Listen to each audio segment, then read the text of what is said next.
Hi, this is Rajesh Sharma. Future సిటీకి సంబంధించి Hyderabad future సిటీకి సంబంధించి 4 సిటీకి సంబంధించి ఒక డ్రాఫ్ట్ లీక్ అయింది. ఆ డ్రాఫ్ట్ను బేస్ చేసుకుని ద బెస్ట్ ఇన్ఫర్మేషన్తో నేను ఈ వీడియో చేస్తున్నాను. So please don't skip this video, పూర్తిగా చూడండి. మంచి ఇన్ఫర్మేషన్. మనందరికీ తెలుసు, శ్రీశైలం రహదారికి అంటే మనం శ్రీశైలం వైపు పెడుతుంటే శ్రీశైలం రహదారికి లెఫ్ట్ సైడ్ కందుకూరు నుంచి కడతాల వరకు లెఫ్ట్ సైడ్, అదే రకంగా నాగార్జున సాగర్ వెళ్తుంటే యాచారం దాటి నుంచి కొద్దిగా ముందు వరకు తక్కలపల్లి వరకు రైట్ సైడ్. ఈ ఏరియాలో మొత్తం మీద గత ప్రభుత్వం ఫార్మాసిటీ పేరిట భూములను తీసుకున్నది. ఆల్మోస్ట్ 14,000 ఎకరాలు. నేను గతంలో ఈ నెంబర్ క్లియర్గా కూడా చెప్పాను. 19,000 ఎకరాలు టేకప్ చేస్తామనుకున్నా కూడా కొన్ని కారణాల వల్ల 13,976 ఎకరాలు సేకరించగలిగింది. ఇప్పుడు తాజాగా మళ్ళీ ఈ ప్రభుత్వం దాన్ని ఫార్మాసిటీని స్క్రాప్ చేసి అదే ప్లేస్లో ఒక ఫ్యూచర్ సిటీని ప్రతిపాదిస్తుంది. దానికి సంబంధించిన డీటెయిల్స్ నా వీడియోస్ చాలా ఉన్నాయి. వాటిని చూస్తే మీకు పూర్తి వివరాలు వస్తాయి. మళ్ళీ అదంతా చెప్పడం అంటే ఇక్కడ టైం ల్యాగ్ అవుతుంది. సో అవన్నీ చెప్పట్లేదు. సో గవర్నమెంట్ మరొక 30,000 తీసుకోబోతుంది. మొత్తం మీద 8 హబ్స్ ఏర్పాటు కాబోతున్నాయి ఈ మొత్తం ఈ ఫ్యూచర్ సిటీలో భాగంగా. అయితే మేజర్ పోర్షన్ మాత్రం ఆర్టిఫిషియల్ ఇంటెలిజెన్స్ సిటీగానే ఎక్కువ జరిగే అవకాశం కనిపిస్తుంది. అంటే దానికి సంబంధించి అంటే ఆర్టిఫిషియల్ ఇంటెలిజెన్స్ మీద వర్కౌట్ చేసే ఐటీ సంస్థలకు పెద్ద ఎత్తున భూములు అక్కడ ఇవ్వబోతున్నట్టుగా మనకు క్లారిటీ ఉంది. ఎందుకంటే వరల్డ్ వైడ్ ట్రెండ్ చూసుకున్నా కూడా ఫ్యూచర్ అంతా ఆర్టిఫిషియల్ ఇంటెలిజెన్స్దే కనిపిస్తుంది. అఫ్ కోర్స్ ఇప్పటికే చాట్ జీపీటీ లాంటివి చాలా మంది వాడుతున్నాం, మెటా కానీ ఇవన్నీ అందరూ మనం వాడుతున్నాం.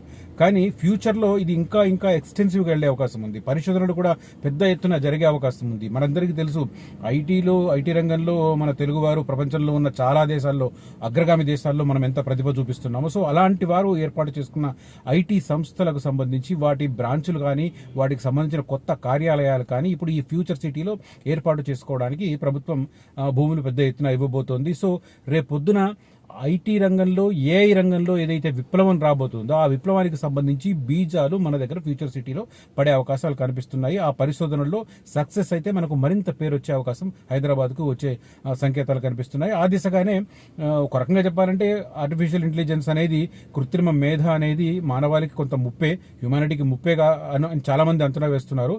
ఎలా జరుగుతుంది ఎందుకంటే మన బుర్ర ఏం ఆలోచిస్తుందో అది గెస్ చేస్తుంది. అంటే మరి దాన్ని తట్టుకోవడం మన వల్ల అవుతుందా లేదా అనేది ఫ్యూచర్ చూడాల్సిన అవసరం ఉంది. సో మొత్తం మీద అది ఆర్టిఫిషియల్ ఇంటెలిజెన్స్కి సంబంధించి పెద్దపీట వేస్తున్నారు ఈ ఫ్యూచర్ సిటీలో. దాంతోపాటు sports complex, cricket stadium, international cricket stadium అంటే మోతేరా ఉంది కదా, ప్రధానంగా మోతేరా కాదు ఇప్పుడు దాని పేరు మోదీ, ఏదైతే అహ్మదాబాద్లో అతిపెద్ద స్టేడియం ఉంటుందో ఆ స్టేడియం తలదన్నే రకంగా ఇక్కడ ఒక ఇంటర్నేషనల్ క్రికెట్ స్టేడియం టేకప్ చేయాలనుకున్నారు. మనకు తెలుసు 20 ఏళ్ల కింద ఉప్పల్ స్టేడియం కట్టినప్పుడు పరిస్థితి వేరు, ఆ సరౌండింగ్లో ఇప్పుడున్న పరిస్థితి వేరు. ఒక మ్యాచ్ జరిగితే ఒక 2 రోజుల పాటు అక్కడ పూర్తిగా డిస్టర్బెన్స్ ఏర్పాటవుతున్న పరిస్థితి కనిపిస్తుంది. సో ఎయిర్పోర్ట్ దగ్గర ఉన్న నెవోటల్లో దిగుతారు క్రికెటర్లు. అక్కడ నుంచి అటు వెళ్ళిపోయి 20 కిలోమీటర్లు ట్రావెల్ చేసి అక్కడ క్రికెట్ ఆడతారు, ఆ తర్వాత వెళ్ళిపోతారు. సిటీకి పెద్దగా ఇబ్బంది లేని పరిస్థితి క్రియేట్ చేయడానికి ఒక కొత్త ఇంటర్నేషనల్ క్రికెట్ స్టేడియంని ఈ ప్రభుత్వం ప్రతిపాదిస్తుంది. అది కూడా అక్కడే ఏర్పాటు కాబోతుంది. సో ఇట్లా స్కిల్ డెవలప్మెంట్ యూనివర్సిటీ, అదే రకంగా ఇప్పుడు ఆల్రెడీ అక్కడ కందుకూరు నుంచి మీర్ఖాన్పేట వెళ్తుంటే మనకు రైట్ సైడ్ బిగ్గెస్ట్ అంటే ఇండియాలో 3rd బిగ్గెస్ట్ అంటున్నారు. నాకు సబ్జెక్ట్ టు కరెక్షన్, నేను వినడమే, అది నేను క్రాస్ చెక్ చేసుకోలేదు. 765/440 kV కెపాసిటీ ఉన్న పవర్ గ్రిడ్ అక్కడ ఏర్పాటైంది. మనము కందుకూరు నుంచి మీర్ఖాన్పేట వెళ్తుంటే రైట్ సైడ్ ఉంటుంది. సో అక్కడ నుంచి మీర్ఖాన్పేట సెంట్రిక్గా ఇప్పుడు పూర్తిగా ఈ కొత్త ఫ్యూచర్ సిటీ ఏర్పాటు కాబోతుంది. నేను మళ్ళీ చెప్పదలుచుకోలేదు, సింపుల్గా బ్రీఫ్గా టచ్ చేస్తాను. కడతాల్ మండలంలో ఒక 3 గ్రామాలు, అదే రకంగా కందుకూరులో ఒక 2 గ్రామాలు, అదే రకంగా యాచారం, నాగార్జున సాగర్ రోడ్లో ఉన్న యాచారంలో 4 గ్రామాలు తీసుకొని ఇప్పుడు ఆ గ్రామాలన్నింటి కలుపుకొని ఆ మధ్యలో ప్రభుత్వం సేకరించిన భూములకు సంబంధించి ఇప్పుడు ఈ నిర్ణయాలు జరుగుతున్న పరిస్థితి.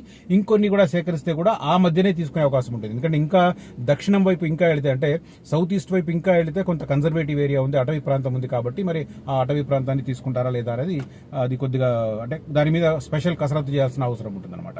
సో అదంతా పక్కన పెడితే ఇప్పుడు ఈ ఫ్యూచర్ సిటీకి సంబంధించి కనెక్టింగ్ రోడ్లకు సంబంధించి మనం చర్చించుకుంటున్నాం.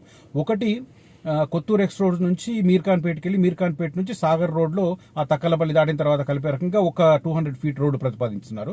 దాంతోపాటు ఆల్రెడీ ఈ యాచారం నుంచి కందుకూరు మధ్య 200 ఫీట్ రోడ్ ఉంది. ఈ రెండింటితో పాటు లేటెస్ట్గా ఔటర్ రింగ్ రోడ్ నుంచి డైరెక్ట్గా ఈ ఫ్యూచర్ సిటీని క్రాస్ చేస్తూ ముందుకెళ్ళి అమన్గల్ దగ్గర ఈ రీజనల్ రింగ్ రోడ్కు కనెక్ట్ అయ్యే రకంగా ఒక 45.5 కిలోమీటర్లు అంటే ఆల్మోస్ట్ 46 కిలోమీటర్ల రేడియస్తో ఒకటి వేయబోతున్నాను. నేను దానికి సంబంధించిన డీటెయిల్స్ డ్రాఫ్ట్ కూడా చూపించే ప్రయత్నం చేస్తాను. ప్రధానంగా ఇది డ్రాఫ్ట్. ఈ డ్రాఫ్ట్కు సంబంధించిన డీటెయిల్స్ ఇప్పుడు మనం దీంట్లో ఎక్స్ప్లెయిన్ చేయబోతున్నాను. ప్రధానంగా మొత్తం ఎన్ని అంటే ఔటర్ రింగ్ రోడ్డు నుంచి రీజనల్ రింగ్ రోడ్ వరకు మొత్తం హైదరాబాద్ చుట్టూతా ఫస్ట్ ఫేజ్ కింద 16 రేడియల్ రోడ్లను ప్రతిపాదిస్తుంది గవర్నమెంట్. అదే రకంగా ఫేజ్ 2లో మరో 16, మొత్తం మీద 32 రేడియల్ రోడ్లను ఔటర్ రింగ్ రోడ్ నుంచి రీజనల్ రింగ్ రోడ్కు కనెక్టింగ్ చేసే రకంగా హైదరాబాద్ చుట్టూతా ప్లాన్ చేస్తుంది. అందులో ఇప్పుడు నేను చెప్పబోతున్నది ప్రధానమైనది, ఇప్పుడు టేకప్ చేయబోతున్నారు. అదే ఫ్యూచర్ సిటీని క్రాస్ చేస్తూ ఔటర్ రింగ్ రోడ్ మీద మనకు ఎగ్జిట్ నెంబర్ 13 రావిర్యాల దగ్గర ఉంటుంది. రావిర్యాల దగ్గర నుంచి కొంగరకలాన్ దగ్గర రంగారెడ్డి జిల్లా కొత్త కలెక్టరేట్ సముదాయం ఉంది. అక్కడ నుంచి డైరెక్ట్ గా కిందకి వెళుతుంటే సౌత్ వైపు వెళుతుంటే మనకు మీర్ఖాన్పేట వస్తుంది. Meerkhanpet is future city centre point. అక్కడ నుంచి అలాగే నేరుగా సౌత్ వైపు వెళ్తూ మనకు మాల్ అమన్గల్ మధ్య రీజనల్ రింగ్ రోడ్ కు కనెక్ట్ అయ్యే రకంగా 300 ఫీట్, నేను ఇందాక చెప్పిన 2 రోడ్లు 200 ఫీటే, బట్ ఇది 300 ఫీట్ రోడ్డు కనెక్ట్ చేయబోతున్నారు. రంగారెడ్డి జిల్లా కలెక్టరేట్ ను టచ్ చేస్తూ రావిర్యాల ఎగ్జిట్ నెంబర్ 13 నుంచి కొంగరకలాన్ నుంచి అలా స్ట్రైట్ గా వెళ్లి మీర్ఖాన్పేట దగ్గర ఫ్యూచర్ సిటీని క్రాస్ చేస్తూ స్ట్రైట్ గా వెళ్లి సౌత్ లో మాల్ అమన్గల్ మధ్య రీజనల్ రింగ్ రోడ్డు ఇది కనెక్ట్ కాబోతుంది. ఇది ప్రతిపాదన. ఓవరాల్ గా ఫస్ట్ ఫేజ్ కింద 16 రేడియల్ రోడ్లు, అదే రకంగా ఫేజ్ 2 కింద 16 రేడియల్ రోడ్లు వేయబోతున్నారు. మొత్తం 32 రేడియల్ రోడ్లు ఔటర్ రింగ్ రోడ్ నుంచి రీజనల్ రింగ్ రోడ్ దాకా రాబోతున్నాయి. థర్డ్ ఫేజ్ లో ఇంకా మరింత క్రూషియల్, ఈ అన్ని రేడియల్ రోడ్స్ ఏవైతే ఉన్నాయో వాటిని కనెక్టింగ్ చేస్తూ ఇంకో రోడ్లు వేయబోతున్నారు. ఆ దాదాపు 28 లింక్ రోడ్లు ఫేజ్ 3 కింద ఏర్పాటు చేయబోతున్నారు. సో ఓవరాల్ గా 16, 28 కలిపి మొత్తం 60 రేడియల్ రోడ్లను ఈ ఔటర్ రింగ్ రోడ్ నుంచి రీజనల్ రింగ్ రోడ్ మధ్య వేయాలని ప్రతిపాదన. ఈ ప్రతిపాదనకు సంబంధించిన డీటెయిల్స్ నేను ఎక్స్ప్లెయిన్ చేస్తున్నాను. తర్వాత ఇక అదే రకంగా ముందుకెడితే కొంత రీజనల్ రింగ్ రోడ్ విషయంలో కూడా కొంత క్లారిటీ వచ్చినట్టుంది. నార్థర్న్ పార్ట్ తాజా అప్డేట్ ప్రకారం సంగారెడ్డి, తూప్రాన్, గజ్వేల్, చౌటుప్పల్ దాకా ఉన్న 158 కిలోమీటర్ల స్ట్రెచ్ అంటున్నారు.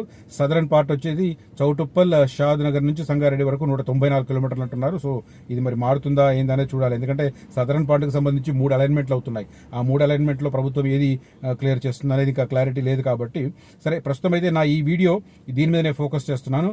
ఇది first number 1 exit number 13 Raviryal నుంచి అమన్గల్ దాకా, ఇందాక నేను 45 అని చెప్పాను, 41.5 కిలోమీటర్లు, సబ్జెక్ట్ టు కరెక్షన్, 41.5 కిలోమీటర్లతో రావిర్యాల ఎగ్జిట్ నెంబర్ 13 నుంచి అమన్గల్ దగ్గర రీజనల్ రింగ్ రోడ్ కి కనెక్ట్ చేయబోతున్నారు. ఇది దానికి సంబంధించిన పిక్చర్ కూడా మనకి ఇక్కడ క్లియర్ గా కనిపిస్తుంది. Green field radial roads alignment, proposed 300 feet radial road from ORR Raviryal exit number 13 to RRR near Amangal అని చెప్పి మనకు ఇది కనిపిస్తుంది. ఆ మధ్యలో ఆ గ్రీన్ లైన్ ఏదైతే ఉందో ఆ గ్రీన్ లైన్ ఇప్పుడు ప్రతిపాదిస్తున్న ఇది దాంట్లో ఒకటి ఈ ఆరెంజ్ లో కనిపిస్తుందేమో శ్రీశైలం రోడ్డు, ఇటుపక్క ఆరెంజ్ కనిపిస్తుందేమో సాగర్ రోడ్డు. ఈ రెండింటికి మధ్య వెళుతున్న గ్రీన్ లైన్ ఇప్పుడు ప్రతిపాదిస్తున్న గ్రీన్ ఫీల్డ్ కు సంబంధించిన రేడియల్ రోడ్డు 300 ఫీట్ తో ఇది వేయబోతున్నారు. కొంగరకలాన్ దగ్గర రావిర్యాల ఎగ్జిట్ నెంబర్ 13 దగ్గర స్టార్ట్ అయ్యి కొంగరకలాన్ నుంచి రంగారెడ్డి కలెక్టరేట్ ను అలా టచ్ చేస్తూ స్ట్రైట్ గా వెళ్తుంది. మధ్యలో తగిలే మేజర్ విలేజ్ అంటే రాచలూరు, తర్వాత లేమూరుకు దగ్గరలో వెళ్తుంది. బట్ రాచలూరును క్రాస్ చేస్తుంది. రాచలూరు నుంచి అలా స్ట్రైట్ గా వెళ్ళి మీర్ఖాన్పేట దగ్గర నుంచి అలా సౌత్ గా వెళ్ళిపోయి మనకు కింద మర్రిపల్లి కూడా ఒకటి వస్తుంది. అయితే మధ్యలో నేను ఇందాక చెప్పాను కొంత ఫారెస్ట్ ఏరియా అని, ఈ గ్రీన్ ఏరియా కనిపిస్తుంది కదా, ఇది ఆ గ్రీన్ ఏరియా కొంత పోతుంది, అది ఫారెస్ట్ ఏరియాని కూడా ఇప్పుడు ఇది దీంట్లో భాగంగా కొంత సేకరించే ప్రయత్నం కనిపిస్తుంది. సో ఫ్యూచర్ సిటీని కనెక్టింగ్ చేసే రకంగా పెద్ద ఎత్తున చర్యలు తీసుకుంటుంది అనడానికి ఇది మనకు క్లియర్ గా కనిపిస్తుంది. మొత్తం మీద విలేజెస్ ఏమేమి తగులుతున్నాయి, మండలాలు ఏమేమి తగులుతున్నాయంటే మహేశ్వరం మండలం కొంగరకుర్దు, అంటే కొంగరకలాన్ పక్కనే ఉంటుంది. కొంగరకలాను ఈ రోడ్డుకి ఇప్పుడు లెఫ్ట్ సైడ్ వస్తుంటే రైట్ సైడ్ కొంగరకుర్దు ఉంటుంది, అది మహేశ్వరం మండలం. ఆ తర్వాత ఇబ్రహీంపట్నం మండలంలో కొంగరకలాన్, ఇబ్రహీంపట్నం అదే మండలంలో ఫిరోజ్గూడ, అదే రకంగా కందుకూరు మండలంలో లేమూరు, కందుకూరు మండలంలో ఇంకోటి తిమ్మాపూరు, అదే రకంగా కందుకూరు మండలంలో రాచలూరు, అదే రకంగా కందుకూరు మండలంలో గుమ్మదవెల్లి, అదే రకంగా కందుకూరు మండలంలో పంజాగూడ, కందుకూరు మండలంలోనే మీర్ఖాన్పేట్, అదే రకంగా కందుకూరు మండలంలోనే ముచ్చర్ల, యాచారం మండలంలో కుర్మిద్ద, గడతాల్ మండలంలో కడతాల్ ముడ్వీన్, అదే రకంగా అమన్గల్, అదే రకంగా ఆకుతోటపల్లి ఈ మొత్తం ఈ ప్లేస్ల గుండా వెళ్ళిపోతుంది. దీంట్లో భాగంగా ఫారెస్ట్ ఏరియాను 8 కిలోమీటర్ల స్ట్రెచ్ ఉండబోతుంది. మొత్తం 41.5 కిలోమీటర్ల దూరంలో 8 కిలోమీటర్ల ఫారెస్ట్ ఏరియా ఉంటుంది. దీనికోసం 169 ఎకరాలను సేకరించబోతుంది ప్రభుత్వం. అదే రకంగా TGIICది ఇండస్ట్రియల్ ఇన్ఫ్రాస్ట్రక్చర్ భూములు ఏదైతే సేకరించింది ఉందో దాంట్లో 7 కిలోమీటర్లు వెళ్తుంది. 156 ఎకరాలు ఇందుకోసం సేకరించబోతున్నారు. అదే రకంగా గవర్నమెంట్ ల్యాండ్ 1 కిలోమీటర్ ఉంది. అది దానికోసం 23 ఎకరాలు సేకరించే ప్రయత్నం జరుగుతోంది. ఇక పట్టా ల్యాండ్స్ మొత్తం 25.5 కిలోమీటర్ల దూరం పట్టా ల్యాండ్స్ లో వెళ్తున్నాయి. సో అది సేకరించాల్సిన అవసరం ఉంటుంది. దానికోసం 568 ఎకరాలను సేకరించబోతుంది. సో ఓవరాల్ గా 41.5 కిలోమీటర్ల దూరం ఉండబోతున్న ఈ 300 ఫీట్ల ఈ రావిరియాల ఎగ్జిట్ నెంబర్ 13 నుంచి అమీర్ ఖాన్ పేట దాటుతూ ఫ్యూచర్ సిటీ దాటుతూ అమన్గల్ దగ్గర రీజనల్ రింగ్ రోడ్ కు కనెక్ట్ కాబోతుంది ఈ ప్రాంతం. 41.5 కిలోమీటర్లు. దానికోసం మొత్తం 916 ఎకరాలను సేకరించే ప్రతిపాదన ఇప్పుడు సిద్ధమైన పరిస్థితి కనిపిస్తుంది. సో దానికి సంబంధించిన డీటెయిల్స్ ఇవి చెప్దామని ఈ ఉద్దేశంతో నేను ఈ వీడియో చేస్తున్నాను. ఓవరాల్ గా ఫ్యూచర్ సిటీ దిశగా ప్రభుత్వం శరవేగంగా అడుగులు వేస్తుంది అనడానికి ఇది కూడా ఒక ఇండికేషన్. చాలా మందికి డౌట్స్ ఉన్నాయి, అసలు ఈ ఫ్యూచర్ సిటీ చెబుతుందంతా గ్రౌండ్ అవుతుందా లేదా అనే ఉద్దేశం. కానీ ప్రభుత్వం దూకుడు వేగం చూస్తుంటే మాత్రం ఆయన తన టైంలో ఆయనకి ఇంకా 4 సంవత్సరాల కాల పరిమితి ఉంది కాబట్టి సీఎం పదవికి సంబంధించి రేవంత్ రెడ్డి గారికి. సో ఈ 4 ఏళ్ల కాలంలో ఈ ఫ్యూచర్ సిటీకి సంబంధించి ఒక షేప్ తీసుకురావడానికి ఆయన ఖచ్చితంగా ప్రయత్నం చేస్తున్నట్టుగా కనిపిస్తుంది. ఇటీవల తను అమెరికా పర్యటనలో వెళ్ళినప్పుడు కొన్ని సంస్థలతో కొంత ఎంఓయూలు కుదిరినాయి. మరి ఆ సంస్థల్లో ఏవైనా ఇక్కడ ల్యాండ్ తీసుకుంటాయా, వాళ్ళ పరిశోధన కేంద్రాలు వాటికి సంబంధించిన సిస్టమ్స్ ఏర్పాటు అవుతాయా అక్కడ చూడాలి. ఒకవేళ అలా ఏర్పాటు అవ్వడం మొదలైంది అంటే ప్రాజెక్ట్ గ్రౌండ్ అవుతున్న పరిస్థితి. ప్రాజెక్ట్ గ్రౌండ్ అవుతుంది అని అంటే ఆ ఏరియాలో ఖచ్చితంగా రియల్ భూమి పెరిగే అవకాశం ఉంది. ఆల్రెడీ శ్రీశైలం వైపు రియల్ భూమి కనిపిస్తుంది. శ్రీశైలం హైవే పైన మనందరికీ తెలుసు చాలా చాలా పెద్ద ఎత్తున రేట్లు కనిపిస్తున్నాయి. కానీ సాగర్ రోడ్ లో మాత్రం కొంత తక్కువ ఉన్నాయి. సాగర్ రోడ్డుకి ఇప్పుడు రైట్ సైడ్ ఏరియాలో మంచి మంచి వెంచర్లు తక్కువ ధరకు రాబోతున్నాయి. సో ఇప్పుడు అది ఐడియల్ కాబోతుంది. ఎందుకంటే సాగర్ రోడ్డు శ్రీశైలం రోడ్డు మధ్యలో ఈ 300 ఫీట్ అనేది ఒక పెద్ద రోడ్డు కాబట్టి ఏ ఏరియా కూడా డెవలప్ అవ్వాలంటే నేను పదే చెప్తుంటాను, రోడ్డు కనెక్టివిటీ బాగుంటే ఆ ఏరియాలో ఖచ్చితంగా రియల్ ఎస్టేట్ బాగా సక్సెస్ అవుతుంది. రియల్ ఎస్టేట్ సక్సెస్ అయినా కాకపోయినా ఉన్న కొన్నింట్లో కూడా భూములు ప్లాట్లు కొన్నవారు ఖచ్చితంగా లాభపడతారు. ఎప్పుడైతే రోడ్డు కనెక్టివిటీ పెరుగుతుందో ఖచ్చితంగా ఆ ఏరియాలో భూముల ధరలు పెరుగుతాయి. కాబట్టి దాన్ని అడ్వాంటేజ్ గా తీసుకొని తక్కువ ధరలో ఉన్న ప్లేస్ లో తీసుకోవడం అనేది మంచి ఐడియా. సో మీ దగ్గర పుష్కలంగా డబ్బు ఉంది, శ్రీశైలం రోడ్లో కూడా తీసుకోవచ్చు. పెద్ద ఎత్తున 15,000 నుంచి 25,000-30,000 వరకు కనిపిస్తున్నాయి. కాకపోతే దీనికి సంబంధించి ఒకటి క్రూషియల్ చెప్పుకోవాలి, ఏ ఏరియా ఎక్కువ డెవలప్ కాబోతుంది అనడానికి మాత్రం ఒక మ్యాప్ ఆధారంగా ఎక్స్ప్లెయిన్ చేస్తేనే క్లారిటీ ఉంటుంది. ఆ ప్రయత్నం నేను నెక్స్ట్ వీడియోలో చేసే ప్రయత్నం చేస్తాను. శంషాబాద్ నుంచి ఇప్పుడు ఈ ఫ్యూచర్ సిటీ వరకు ఏ యాంగిల్లో వెళ్ళే ఛాన్స్ కనిపిస్తుంది అనేది కొంత ఎక్స్ప్లెయిన్ చేసే ప్రయత్నం చేస్తాను నా నెక్స్ట్ వీడియోలో. సో ఇది ఈ వీడియోలో నేను చెప్పదలుచుకున్న ఇన్ఫర్మేషన్. రీజనల్ రింగ్ రోడ్డు దాకా ఒక కొత్త రోడ్డు 300 ఫీట్ల రేడియల్ రోడ్డు రాబోతోంది. దీనికి సంబంధించిన ప్రతిపాదనలు సిద్ధమయ్యాయి. సో సీఎం గ్రీన్ సిగ్నల్ ఇవ్వడమే తరువాయిగా కనిపిస్తుంది. ఇది ఇన్ఫర్మేషన్ నేను ఈ వీడియోలో ఇస్తున్నాను. మీకు ఈ వీడియో అదే రకంగా ఈ ఇన్ఫర్మేషన్ నచ్చితే నన్ను ఎంకరేజ్ చేసేలా కామెంట్స్ చేయండి. అదే రకంగా ఈ వీడియోను లైక్ చేయండి. మీ వాట్సాప్ గ్రూపుల్లో షేర్ చేయమని విజ్ఞప్తి చేస్తున్నాను. Signing off, Rajesh Sharma.